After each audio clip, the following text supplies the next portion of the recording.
मंडळी नमस्कार, मी विशाल परदेशी आणि आता एक क्षणाला थेट मिळालेलो आहे मराठी सणांचं माहेरघर म्हणवल्या जाणाऱ्या लालबागमध्ये। हेच ते लालबाग जे दक्षिण मुंबईत आहे, हेच ते लालबाग खरं तर इथल्या मराठी माणसासाठी ओळखलं जातं आणि याच लालबागकरांकडनं आपण या महापालिकेचा एकूणच त्यांचा मूड, त्यांचा कौल जाणून घेणार आहोत माझे व्हिडिओ जर्नलिस्ट संदीप पवार यांच्या साक्षीने। मंडळी आज यांच्याशी आपण चर्चा करणार आहोत आणि बघू काय म्हणतायत मुंबईकर, काय म्हणतोय मराठी माणूस मूड महापालिकांचा या कार्यक्रमात।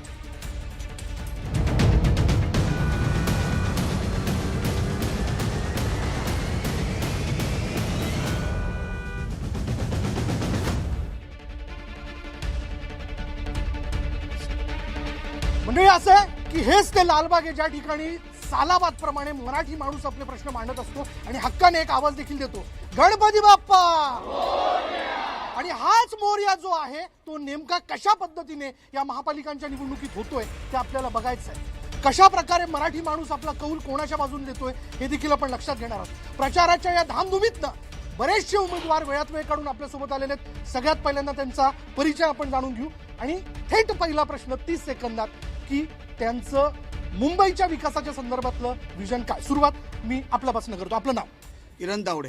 बरं, काय 30 सेकंद काय विजन आहे आपलं, काय रोडमॅप आहे आपला विकासाच्या संदर्भातला?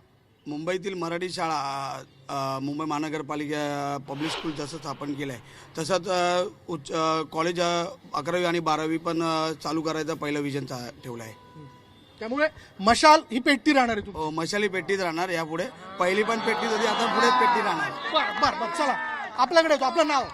माझं नाव सचिन पडवळ, उमेदवार आमच्या शिवसेना, मनसे आणि युतीचा ठाकरेंचा उमेदवार 206 प्रभागातला। कुठल्याही शहराचा विकास व्हायचा असेल तर एज्युकेशन आणि हॉस्पिटल्स या दोघांचा विकास करणं गरजेचं आहे। त्याच्यामुळे मुख्य म्हणजे साईबाप्पा शाळा जी तोडलेली आहे आणि 4 वर्षात या प्रशासकांनी वाट लावली आहे, त्या ठिकाणी साईबाप्पा शाळेचा चांगल्या ठिकाणी विकास करून त्या ठिकाणी स्पोर्ट्स सेंटर काढणं हे माझं आहे। त्याचप्रमाणे ज्या काही KM हॉस्पिटल संदर्भामध्ये ज्या काही C1 कॅटेगरीमधल्या इमारती आहेत त्या तोडून त्या ठिकाणी मोठ्या इमारती उभी करून सर्जरी डिपार्टमेंट आणि OPD डिपार्टमेंट हे वेगळं करून त्या हॉस्पिटलचा विकास केला तर आपोआप लालबाग, परळ आणि शिवडीचा विकास होईल। बरोबर, वेगवेगळे प्रश्न आहेत दक्षिण मुंबईतले।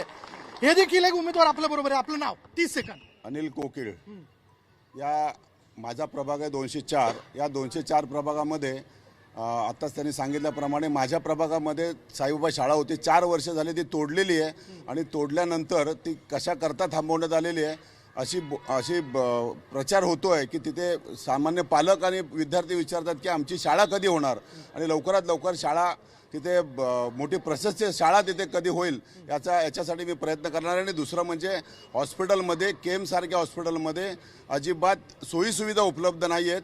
त्या सोयीसुविधा व्हीलचेअरपासून ते वॉर्ड बॉय, नर्सेस आणि या इतर अनेक सुविधा आहेत।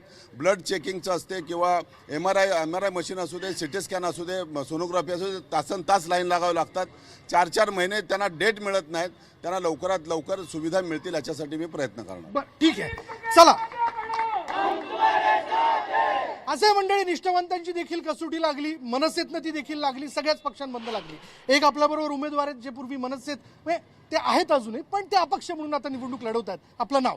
30 सेकंद। अजित मुणगेकर, अपक्ष, नारळ निशाणी घेऊन उभा आहे। कारण प्रत्येक चांगल्या कामाची सुरुवात ही श्रीफळने होते। तुमच्या माध्यमातून हा एक होता पाठ।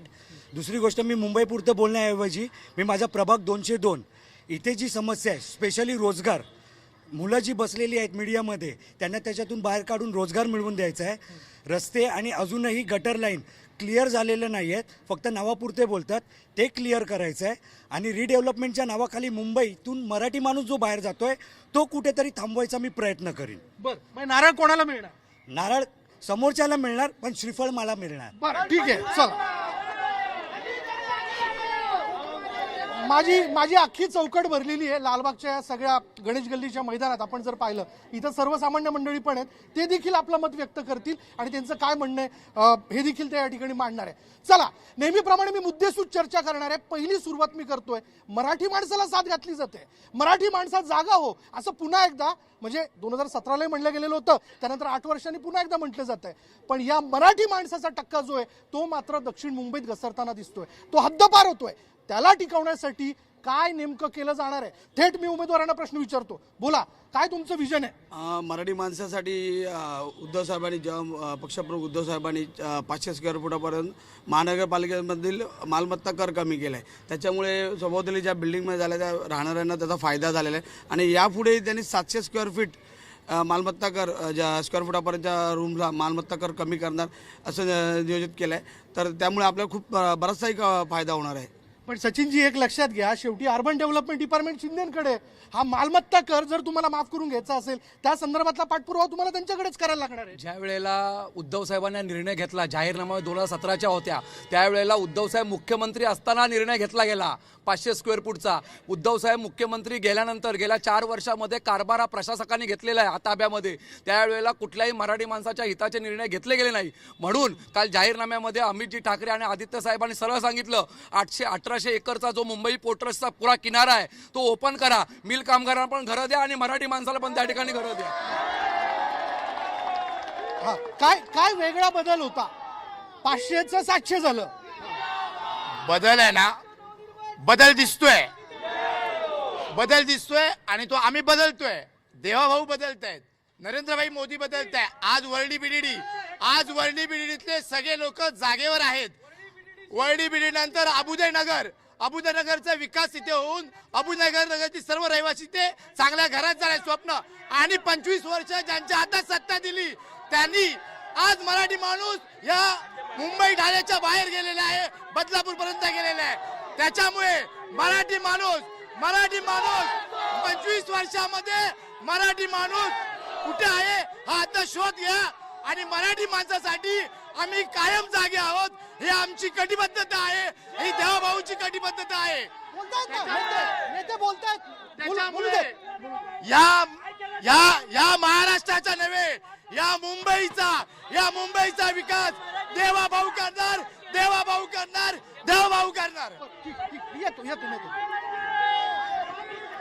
येतो बोलू हा करायची. येतो नेते 500चं 700 झालं, मालमत्ता कर माफ करणार असं ते म्हणतायत, मराठी माणूस टिकवणार असं म्हणतायत. यापुढे तो टिकला नाही, यापूर्वी तो टिकला नाही, जबाबदार कोण? आता ह्यानंतर टिकणार आणि कोणत्याही परिस्थितीमध्ये मराठी माणसाला इथे 700 स्क्वेअर फीटचं घराचं स्वप्न त्याचं पूर्ण होणार 700 स्क्वेअर फीटचं स्वप्न. बरं, ते मालमत्ता कर माफ करण्याच्या संदर्भातलं आश्वासन देत आहे. आश्वासन दिलेलं आहे, आश्वासन होणार आहे आणि ते पूर्ण होणार. ते करणार तुम्ही? करणार नक्की करणार. कारण आतापर्यंत डेव्हलपमेंटच्या ह्याच्यामध्ये ज्या काही पॉलिसी आणलेल्या आहेत त्या आमच्या देवाभाऊने आणलेल्या आहेत. जर आपल्याला त्याचं उदाहरण पाहिजे असेल तर तेजुगायची बिल्डिंग आहे, त्याचा विकास रखडला होता. 7 वर्ष डेव्हलपरनी त्याचं भाडं दिलं नव्हतं, ते भाडं दिलं नाही.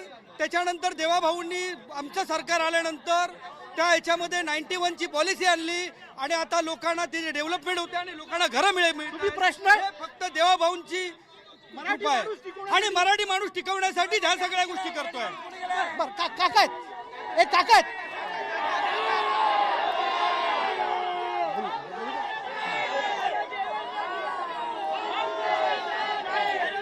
बरं बोला. बोला. आज मराठी माणूस बाहेर गावी का गेला, कशाचा गेला? हे बघा बाजूचं उदाहरण, एक मराठी माणूस या याच्या तुम्हाला काय झालंय? हे देवाभाऊने केलं ना. कुठे होता देवाभाऊला? महाराष्ट्रातले उद्योगधंदे गुजरातला कसे गेले? BCCIचं ऑफिस कशाला गेलं? तिथे काय राहिलं मराठी माणसं? आणि जर हे आज सगळे उभे नाही राहिले तर इथे महाराष्ट्र माणसाचा कुठला ते राहणार नाही. आणि सगळा महाराष्ट्र बाहेर गावी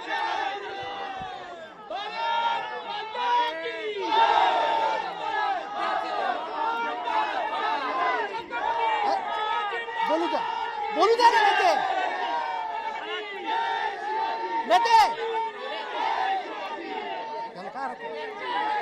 अरे सगळी जनता तुम्हाला बघते, असं काय करताय? थांबा ना. पहिलं कार्यकर्त्यांसाठी तुम्हाला मी आता सांगतो, हे ज्या वेळेला हे मराठी माणसाच्या न्याय हक्कासाठी लढली, कोण निवडली? शिवसेना आणि बाळासाहेब ठाकरेंनी इथे मराठी वामनराव माडकाला उभा केला. सगळे पक्ष एक होते आणि एकटा मराठी माणूस वामनराव माडक कोण जिंकून आला? काय झालं? बाळासाहेब मुसलमानाच्या विरोधात कधी नव्हते. बाळासाहेब मुसलमानाच्या विरोधात असते तर त्यांनी ताबीर शेखला आमदार केला नसता, मंत्री केला नसता. मराठी माणूस हद्दपार व्हायला जबाबदार कोण? हे सगळे हे आता जे हे राहिले ज्यांना लोकांना ऍडमिशन देऊन सगळ्या परमिशन देऊन मराठी माणूस सगळं बाहेर गावी चाललंय, त्याला कारणीभूत हा देवा भाऊ. महत्वाचा मुद्दा काय माहितीये,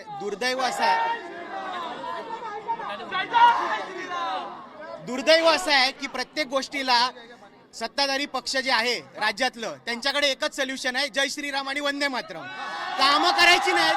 जय श्रीराम आणि वंदे मातरम बोलल्याने काम होत नाही. बदल घडलाय, ह्यांनी म्हटलं बदल घडलाय. बदल काय घडला माहितीये? एअर पोल्युशन हा बदल घडलाय. आज प्रत्येकाच्या घरी एअर प्युरिफायर लावायची वेळ आलेली आहे. का आली आहे? कारण का ह्या लोकांनी कामं केली नाहीयेत. हा दुर्दैव आहे. हे बदल हे लोक घडवत आहेत. इकडच्या नोकऱ्या ज्या सगळ्या गुजरातला जात आहेत, हा बदल घडतोय. हे बदल घडू नये म्हणूनच आपल्याला शिवसेना, उद्धव बाळासाहेब ठाकरे व महाराष्ट्र नवनिर्माण सेना व शरद पवार चंद्र गट राष्ट्रवादी यांना निवडून येऊन मुंबई महानगरपालिकेत भगवा फडकवायचा. नेते आपण ज्या श्रीरामाच्या घोषणा देतोय, ऐका ना, ज्या श्रीरामाच्या घोषणा देतोय त्यांनी कल्याणकारी राज्याचा विचार केला की नाही? मग शांततेने ऐकून घेऊ. हा बोला. त्यांचं असं म्हणणं आहे, मराठी माणूस हद्दपार व्हायला सर्वस्वी तुम्ही जबाबदार आहे. ठीक आहे, एक मिनिट. मराठी माणूस एक मिनिट आहे. मराठी माणूस कोण बोलला हद्दपार झालाय? मी अबुदनगर मध्ये राहतो, मी अबुदनगरचा नागरिक आहे. एक मिनिट अरे एक मिनिट राजा, एक मिनिट. मी अबुदनगर मध्ये राहतो. 3,500 घर आहेत, 15,000 मराठी माणसं आहेत. आमचं पुनर्विकासाचं स्वप्न अबुदनगरचा देवेंद्र फडणवीस साहेब आणि एकनाथ शिंदे साहेबांनी पूर्ण केलंय. 208च्या घरात राहत होतो, 641चं स्वप्न पूर्ण केलंय. 3 टाइम्स मोर काम केलेलं आहे. अजून काय करणार? बीडीडी जायचं डेव्हलपमेंट देवेंद्र फडणवीस एकनाथ शिंदेनी केलेलं आहे. ठीक आहे. नेते काय तुमचं काहीतरी म्हणणं असेल? माझं म्हणणं आहे, हा जो तुम्ही गोंधळ बघताय, इथून आवाज येतोय, सत्ताधारीच्या विरोधात आवाज येतोय, पण मूळ जो प्रश्न आहे तो बाजूला राहतोय. मराठी माणूस आहेत ना, मराठी माणसांची दोषच हे आहे की मराठी माणूस एकमेकांना साथ देत नाहीये. हा विषय बसून सॉर्ट आउट करण्यासारखा आहे. या आवाजामध्ये मराठी माणूस दबला जातो आणि स्वतः बाहेर जातो. हे कोण मराठी माणसाचे पुळके नाही आहेत. बीजेपीने पण मराठीला साथ नाही दिली आहे, शिवसेनेने पण तुम्ही होतात मनसेत, असं काय करता? मनसेत होतो. मी अजूनही त्यावरती बोलू शकतो की यामध्ये मनसेत आता युती तुम्ही अपक्ष आहात म्हणून टीका करता? नाही, युती आता झाली आहे. मी टीका नाही करत आहे, मी वास्तव मांडतोय. काय बोलणार? मग मराठीचा, मग महानगरपालिकेचा, मग मारवाड्यांचा हे वाद फक्त ह्यांनी निर्माण केलेत, बाकी काही नाही. मुंबईच्या विकासावर चर्चा करा. नागपूरची महानगरपालिका किती वर्ष यांच्याकडे कर्ज बाजारात आहे. मुंबई महानगरपालिका 90,000 कोटी आहे. ही सरकारी यंत्रणा एवढी असलेली एकमेव मुंबई महानगरपालिका आहे. नागपूर महानगरपालिकेचं कर्ज किती आहे? कर्मचाऱ्यांचे हाल काय आहेत? किती वर्ष यांच्याकडे? ह्यांनी उत्तर द्यावं आम्हाला.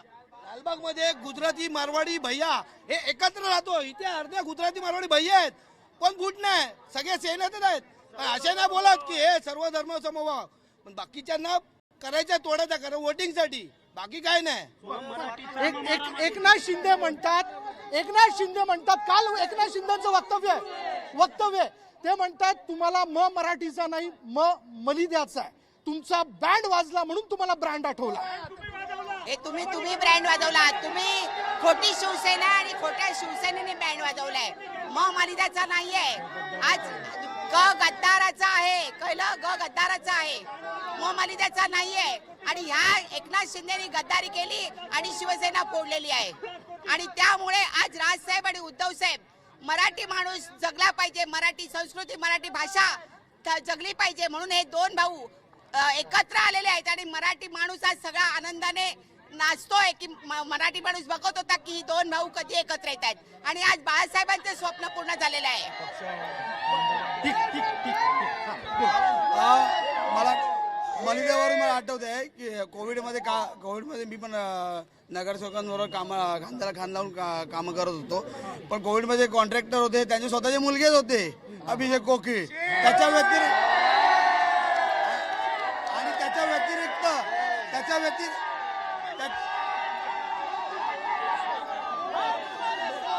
त्याच्या व्यतिरिक्त महानगरपालिकेचं कॅन्टीन आहे एफ साऊथचं, ते पण त्यांच्या मुलाचंच आहे. त्या कॅन्टीनवर चालवण्याचं कंत्राट त्यांच्या मुलालाच मिळालंय.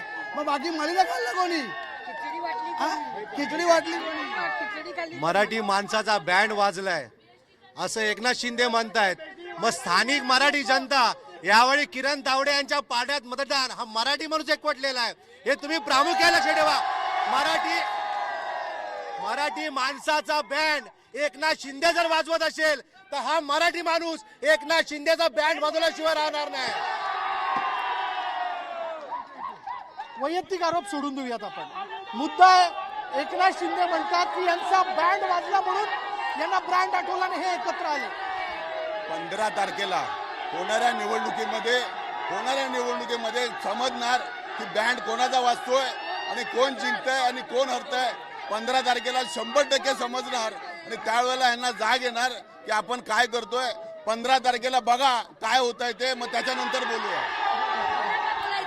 हे लोकांनी ह्यांच्या साहेबांनी जर 750च्या घरं दिली ना, मग त्या फायर आजीला का नाही ह्या लोकांनी घरं दिली, त्यांच्या मुलाला का नाही नोकरी दिली, ह्यांनी घरं दिली होतात ना. 3 लाखाच्या साड्या कुठे गेल्या? ज्या बाळासाहेबांनी हिंदुत्ववादीसाठी शिवसेना ज्या पक्षाने कशासाठी खोलली, काँग्रेसच्या अपोजिट खोलली, त्याच काँग्रेसची चाटुगिरी करायला कोण गेले? एकनाथ शिंदे गेलेले का? कोण गेले? उद्धव ठाकरे गेले चाटायला. त्याच्यामुळे एकनाथ शिंदेना बोलू नये. आरोप प्रत्यारोप भरपूर झाले. मुद्द्याला येऊ.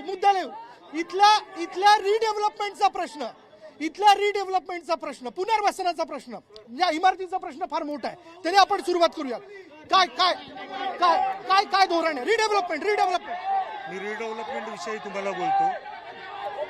कोणताही पॉकेट असो, स्लमचा असो, 3310चा असो, 337चा असो, त्या स्लम पॉकेटमध्ये एखादी डेव्हलपमेंट झाली, तिथे रिहॅब युनिट झाल्यानंतर सेल टॉवर जो येतो, आजपर्यंत कुठल्या रिहॅब टॉवरला मुबलक पाणी मिळालं आहे?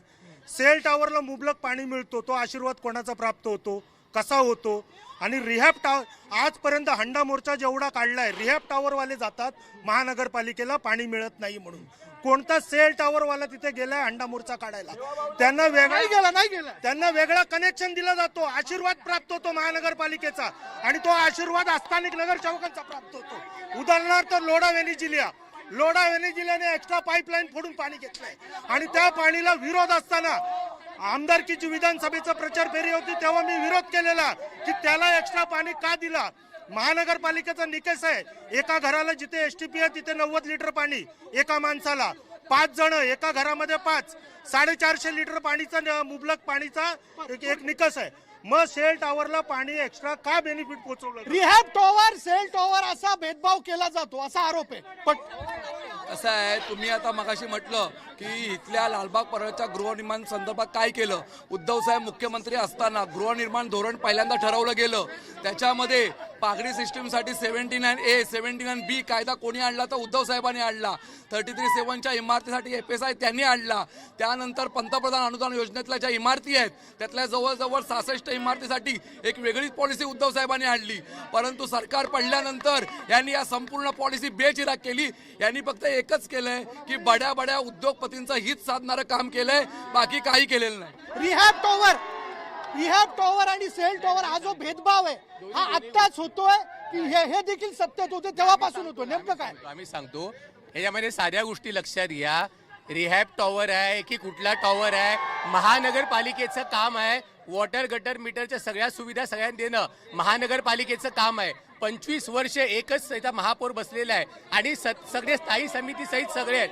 मग हे काम तेव्हापासून काय केलं? दुसरा प्रश्न, एकतर आता तुम्हाला हा प्रश्न आठवतो, स्थानिक नगरसेवक तिथे जेव्हा आपल्या विभागातल्या इमारतीला पाणी मिळत नव्हतं, स्थानिक नगरसेवक काय करत होता? एक आमदार स्थानिक खासदार काय करत होते? दुसरा प्रश्न, अनेक योजना आज वरळी BDD मध्ये काम करून त्यांच्या मराठी माणसांच्या हातात चावी द्यायचं काम देवाभाऊंनी केलं. देवाभाऊ हे इन्फ्रामॅन आहेत, करणारे आहेत. मराठी माणसाला मराठीत मोठं घर दिलं. आज अभ्युदय नगर, काळा चौकी अभ्युदय नगर मध्ये स्थानिक नगरसेवकाला 25 वर्ष अभ्युदय नगर, जिजामाता नगरचा पुनर्विकास करता आला नाही. हा पुनर्विकास म्हाडाच्या माध्यमातून देवाभाऊ आता करून दाखवतात. हो, केलं.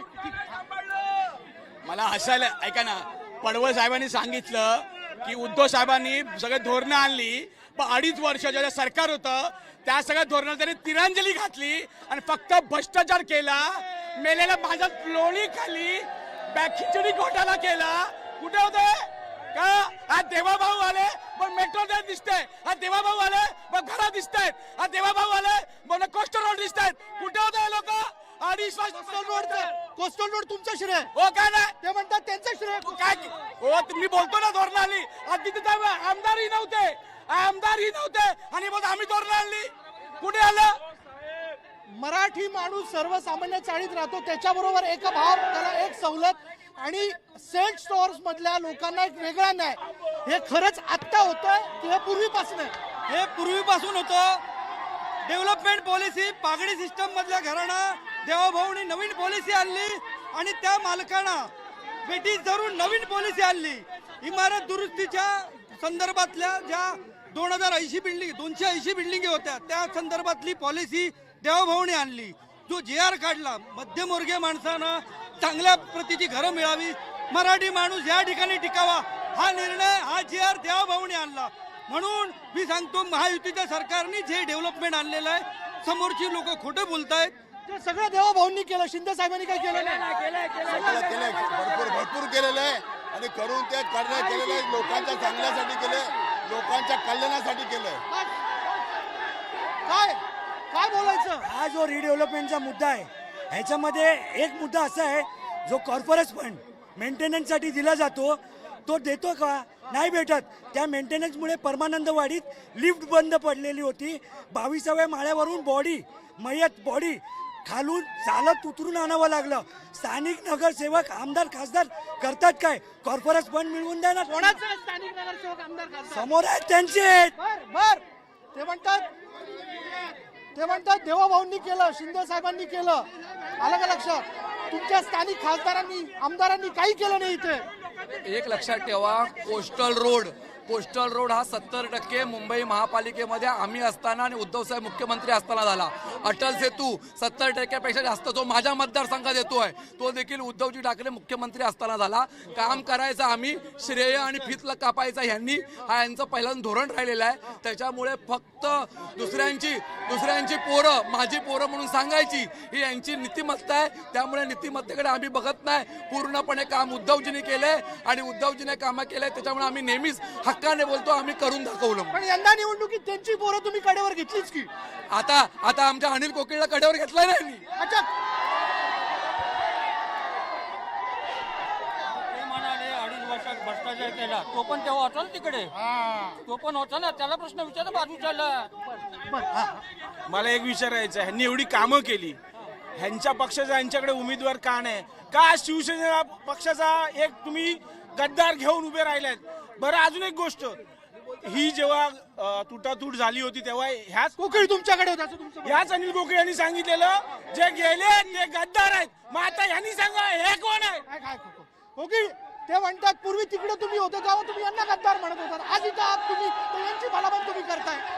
मी मराठी आहे आणि मराठी माणसाच्या विकासासाठी ते फेरो करणार आणि मराठी माणसासाठी मी कोणत्या परिस्थितीत काम करणार. काही म्हणलं तरी मला 15 तारखेला याचं उत्तर मिळाल्याशिवाय राहणार नाही. ह्या दोन्ही भावंडांना एकत्र आणलं असेल तर आमचे देवाभाऊ, मुख्यमंत्री देवाभाऊ एकनाथ शिंदे, हेच मोठं राजकारण घडलेलं आहे.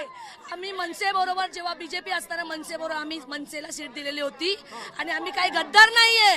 ह्या दोघा भावांना एकत्र आणण्याची भूमिका आमच्या देवेंद्र फडणवीसनी घेतली. अच्छा,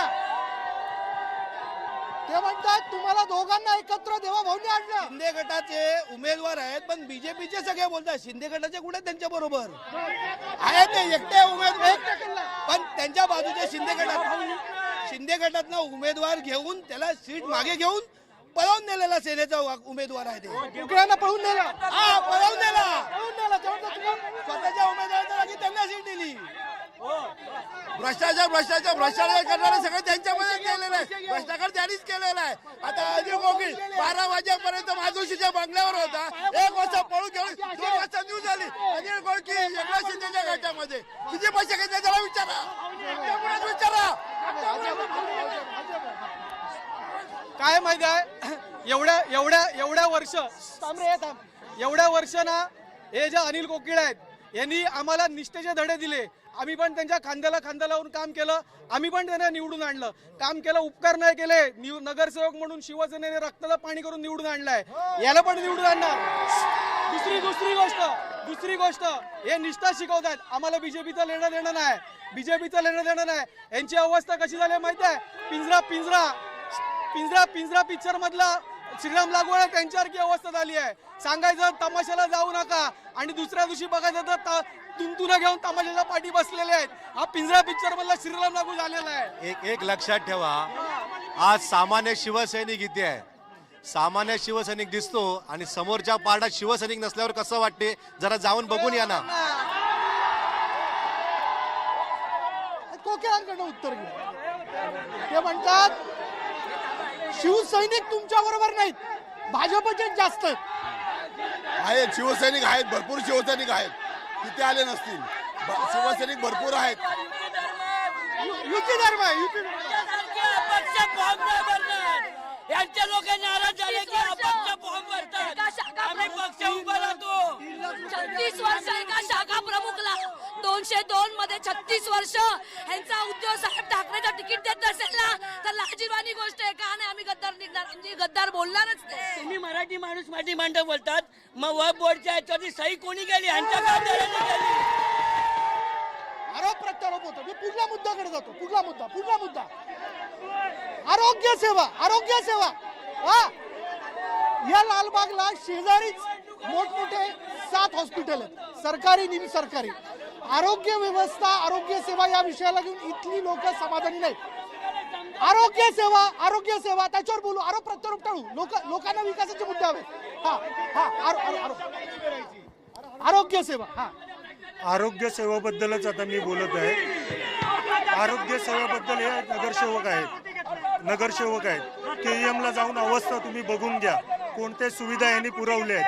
दुसरी गोष्ट, हे जे आज भाजप आरोप करते की महानगरपालिकेत भ्रष्टाचार झाला, सिंचन घोटाळ्याचा 17,000 कोटीवाल्याला मांडीला 70,000 कोटी मांडी लावून बसले आहेत आणि महानगरपालिकेच्या भ्रष्टाचाराबद्दल बोलत जात आहे. ही बाळासाहेबांची शिवसेना आहे, हा लालबाग आहे. यांनी ज्या दगडाला समजा सिंदूर लावला ना, तो इथे निवडून येणार म्हणजे येणार.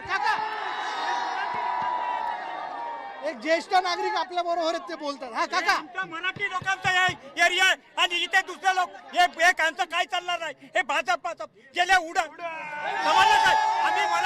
आम्ही आमच्या मराठी लोकांनी इथे उतरण्यासाठी प्राण काढले आणि जे केलंय इथे सगळे पक्ष एक असताना वामनराव माडिक इथून निवडून आलाय. का आलाय सगळे मराठी? हे काय आमच्या मराठ्यामध्ये हे पाठवू शकत नाही. आम्ही मराठी आहोत. आमच्या मराठीचा आम्हाला अभिमान आहे.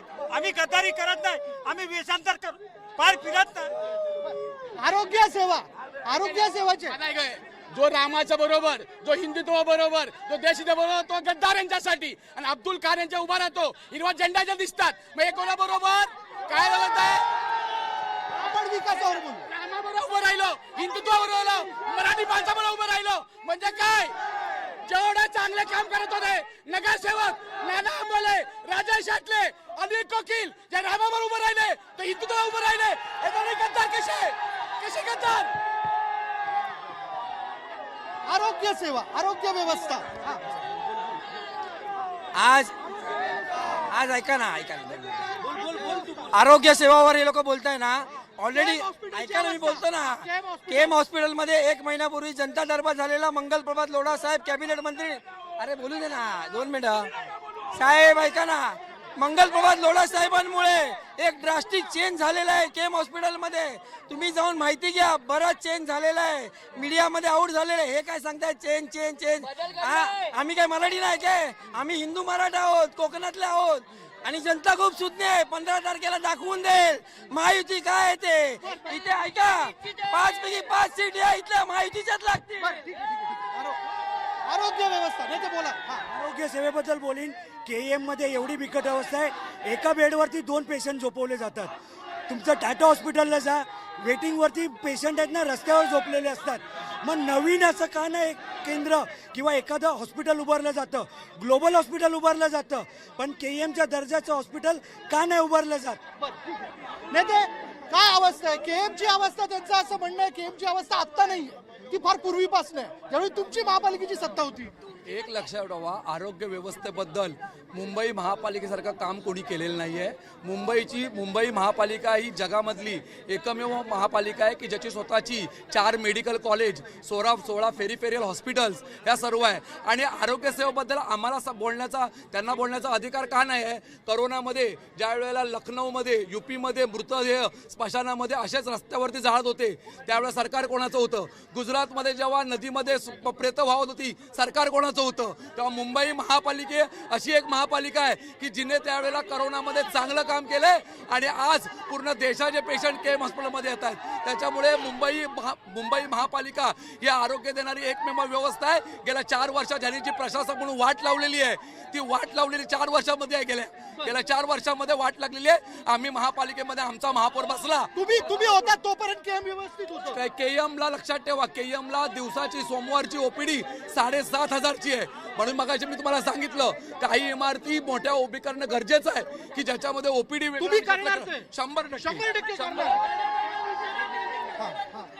बघा, केएम हॉस्पिटल 25 वर्ष दिली, केम हॉस्पिटल बदलायला दिलं, महानगरपालिका बदलायला दिली, कोणताही बदल झालेला नाहीये.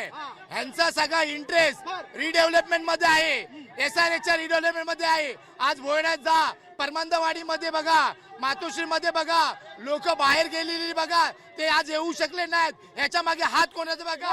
कोण कोणाला सांभाळतंय? कोण कोणाला सांभाळतंय? स्थानिक प्रतिनिधी लोक, स्थानिक प्रतिनिधी बिल्डरला सांभाळतायत.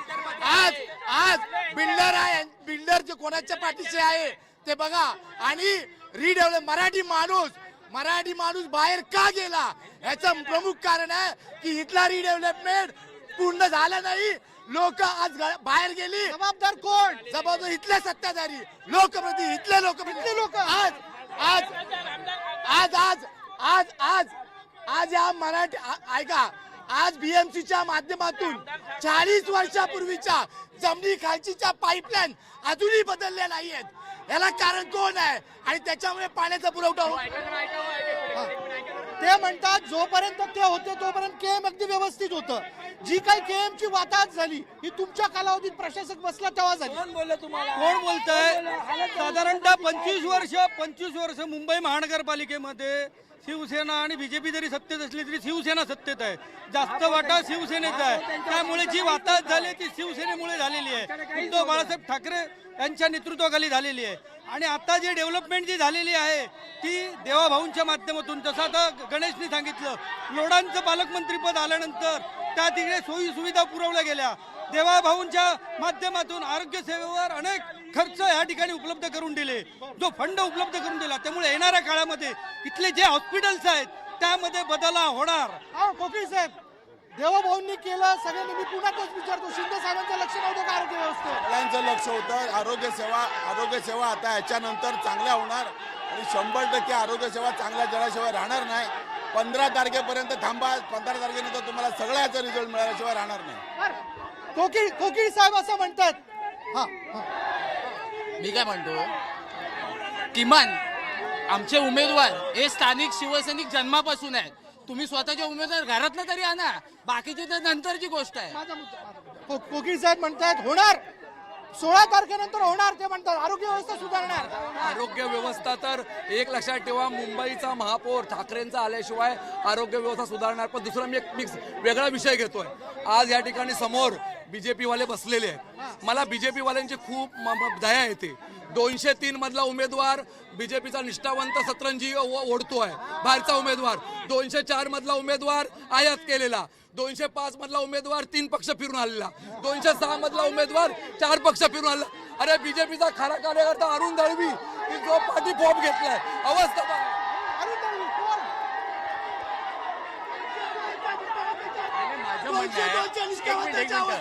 अहो तुम्ही सांगा 202च्या निष्ठावंताला घरी बसवलं. 205 ऐका 205च्या निष्ठावंताला घरी बसवलं. 202च्या निष्ठावंताला घरी बसवलं. इथल्या विभागामध्ये गेली 25 वर्ष नगरसेवक, आमदार, खासदार एकाच पक्षाचा. ना आमचा रिडेव्हलपमेंट. रात्री 2:30 वाजता आम्हाला पाणी येतं. रात्री 2:30 वाजता येणारा पाण्याचा प्रश्न स्थानिक नगरसेवक 25 वर्षात नाही सोडू शकला.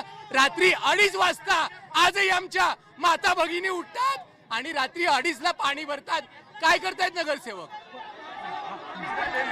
निष्ठावंत बोलतात 25 वर्ष आम्ही सत्तेमध्ये काम केलं. आम्ही नवरा, हे बायको, हे 25 वर्ष बुरका घालू होते का? पाण्याचा मुद्दा पाण्याचा मुद्दा घेऊया. 2:30 वाजता ऐका सगळं होणार. किरण तावडे तेवढे सक्षम आहेत. सगळ्यांच्या घरी पाणी येणार. तुम्ही काळजी करू नका. माझा प्रामुख्याने मुद्दा आहे कोणाच्या तोंडचं पाणी पळणार. ऐका ना 2 कोणाच्या तोंडचं पाणी पळणार? भाजपकडे पहिला एक मुद्दा आहे. भाजपकडे उमेदवार नाही आहेत.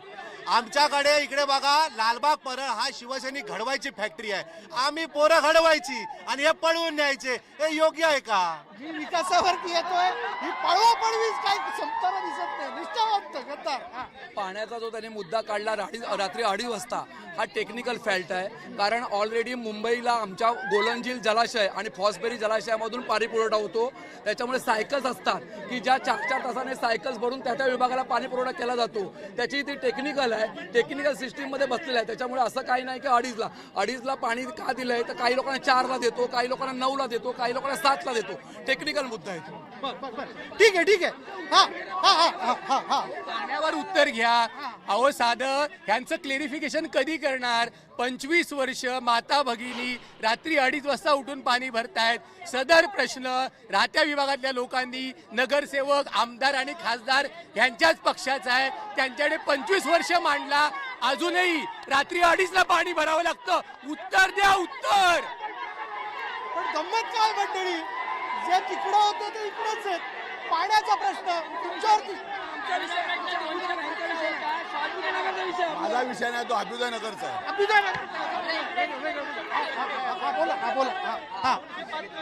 आज मी ज्या विभागामध्ये राहतो, आम्हाला रात्री 2:30 वाजता अबुदनगरला पाणी येतं. आमदार चित्रताई वाघ यांनी हा पाणी प्रश्न सोडवला. आता 7 आणि 8 वाजता लोकांना पाणी येतं. अहो आम्ही आता काय बोलणार नाही. 15 तारखेला रिझल्ट मध्ये उत्तर देऊ. बघा काय माहिती, आता हे लोक बोलणार, रिझल्ट जेव्हा येणार तेव्हा आम्ही समोर येणार. ठीक आहे. काय नेमकी पाण्याची परिस्थिती काय? तुम्ही बोलत असाल महिलांशी. पाण्याच्या परिस्थितीत रात्री 2:30 वाजता जेव्हा पाणी येत होतं तेव्हा इतक्या वर्षात त्यांनी कोणी त्याचा विचार केला नाही. चित्राताई वाघांकडे आम्ही केल्यानंतर आम्ही तिथे खाली टाक्या बंद दिल्या. आज त्या अभिदयनगर मध्ये जाऊन बघा, सकाळी 7 वाजता रात्री 2:30ची त्यांची जागरण बंद झाल्या. इतक्या वर्षात त्यांच्या आमदारांना, ह्यांच्या खासदाराला हे का नाही सुचलं? याचं उत्तर द्या. आणि तुम्ही म्हणताय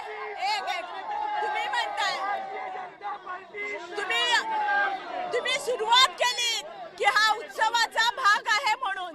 मग गोविंदाला साहसी पथकाचा दर्जा कोणी दिला? गणेशोत्सवाला महाराष्ट्राच्या सरकारने आल्यानंतर त्याचा दर्जा कोणी दिला? आज आमचे स्थानिक आमदार अजय चौधरी साहेब यांनी अभ्युदयनगरमध्ये पाण्याची समस्या सोडवलेली आहे. आज मोठी 5 लाख दशमीटरची टाकी अभ्युदयनगरमध्ये बांधलेली आहे आणि लोकांचा जो 2:30 वाजता जो पाणी येत होतं तो पाण्याचा प्रश्न सुटलेला आहे आणि आज लोक खूप आनंदात आहेत. आणि प्रत्येक अभ्युदयनगरमध्ये पाण्याचा प्रश्न सुटलेला आहे. फक्त एका बिल्डिंगला पाणी देऊन काही होत नाही. 48 बिल्डिंगचा विचार करायला पाहिजे. सर्वस्व. फॉर्म भरण्याच्या दिवशी अरुण दळवी स्वतः धनुष्यबाण लावून तिथे फॉर्म भरून आले आणि त्यानंतर देवाभाऊनी मेवा दिला आणि मेवा दिल्यानंतर तिकीट कापली गेली. एकाच पक्षात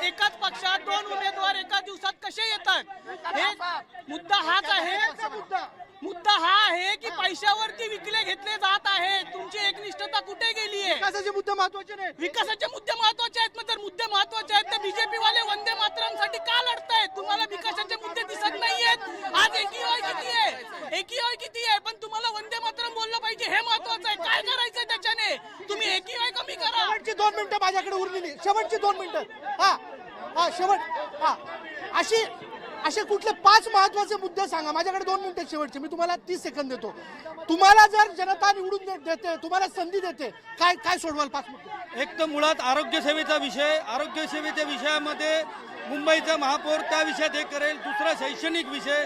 शैक्षणिक विषयाच्या ह्याच्यामध्ये सरकार मुंबईचा महापौर जो मराठी होईल तो त्याचा मार्ग लावेल. त्याच्यानंतर रस्त्याचा पाण्याचा विषय हा मुंबईचा महापौर करेल.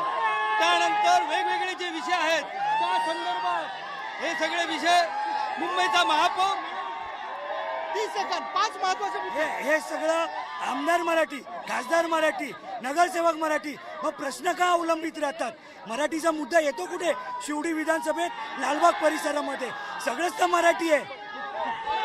5 महत्वाचे मुद्दे. तुम्हाला संधी मिळते पुन्हा एकदा महापालिकेत. 5 कोणते महत्वाचे मुंबईचे प्रश्न तुम्ही सोडवणार? Water gutter. एक तर पहिला आम्हाला काम करायचं आहे. ज्या महापालिकेची अर्थव्यवस्था या लोकांची ढासळली आहे. 92,000 कोटीवर आम्ही सोडलेली महापालिका आज यांनी 72,000 कोटीवर आणून ठेवलेली आहे. ती पुन्हा एकदा सक्षम करून त्या माध्यमातून वॉटर मीटर गटर ह्या पक्षापुरता मर्यादित न राहता एक नवीन विजन, पुढच्या 10 वर्षाचं विजन घेऊन, एक धोरण घेऊन 2-10 वर्षानंतर जो पाणी पुरवठा करायचा आहे त्या संदर्भात एक योग्य निर्णय घेऊन, पाणी मीटर असू दे, आपले STP प्लांट असू दे, या सगळ्यांसंदर्भात प्रदूषणावर आम्हाला जास्त काम करायचं आहे. कारण शेवटी पोल्युशन ही मुंबईची समस्या होत चालली आहे. त्याच्यावरती निर्णायक भूमिका घ्यायची आहे आणि धोरण ठरवायचं. मुंबईचा महापौर कोणाचा होणार? मुंबईचा महापौर कोणाचा होणार? मंडळी, हा आहे मराठी माणसाचा मूड. जो मूड महापालिकांचा या शोमध्ये आपण जाणून घेतला. हे मुंबईकर आहेत मंडळी. हा मराठी माणूस आहे. ज्याचा मुद्दा त्याला पटतो त्याच्याच पाठीमागे ते जातात. बघूयात 16 तारखेला आपल्याला वाट बघावी लागेल आणि तेव्हाच आपल्याला कळेल की मुंबईचा महापौर नेमका यांचा. तोपर्यंत जाणून घेत राहू कुठल्या ठिकाणी मूड